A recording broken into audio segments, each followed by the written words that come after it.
pagbabahagi ko lagi ng kapuspusan sa bawat isa sa inyo ay isa itong karangalan at biyaya ng Diyos sa inyong mga buhay aking kaya't lagi ninyo itong panatilihin at pakaiingatan na kailanman hindi kayo magaling ng mga tukso ng pagkakasala. Dahil yan ang laging binabantayan ng Diyos, ang inyong mga mabubuting pagbabahagi ninyo at paghahayo ninyo ng buong pag-ibig at paglalakad para mapaglingkuran ninyo ang Diyos. Naway sa mga panahon, anuman ang inyong nararanasan at pahintulutan ng Diyos na mahanap. Huwag na huwag kayo hiwalay sa Kanya. Manatili kayo sa piling dahil sa pamamagitan ng Kanyang pamamahala sa bawat buhay, tunay at may katiyakan ang inyong pamamahala. Mararating ninyo sa kabilang buhay na walang hanggan na inyong pinapangarap at inaasal.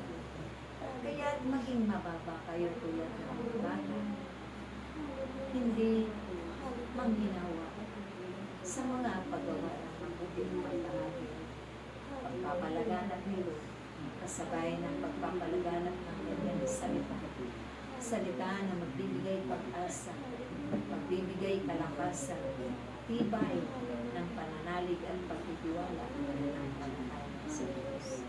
Dahil ito ang narapat makita sa inyo. Pakipandin ninyo ng pag-ibig at kababaan ng kalooban. Kung kayo man ay magtagumpay, huwag na huwag ninyong kalilimutan. Hindi kayo magbabayad tulad ng pasalamat sa Diyos.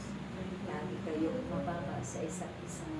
Maggalangan, unawaan, ang kabaitan, nawa, ay lagi din yung bitbit.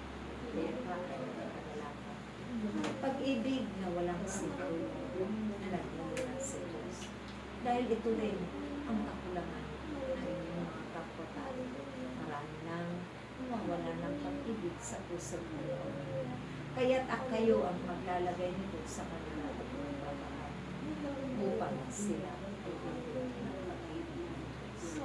At ito naman ay kanila rin ibabahagi sa kanilang pagkakataon. Ibigin ninyo kahit man ang inyong mga umaalim sa inyo at nagsasalita ng nakakasakit sa inyong pagkakataon. Dahil ganun ang anak ng Diyos. Ginanap niya ito sa kanyang buhay.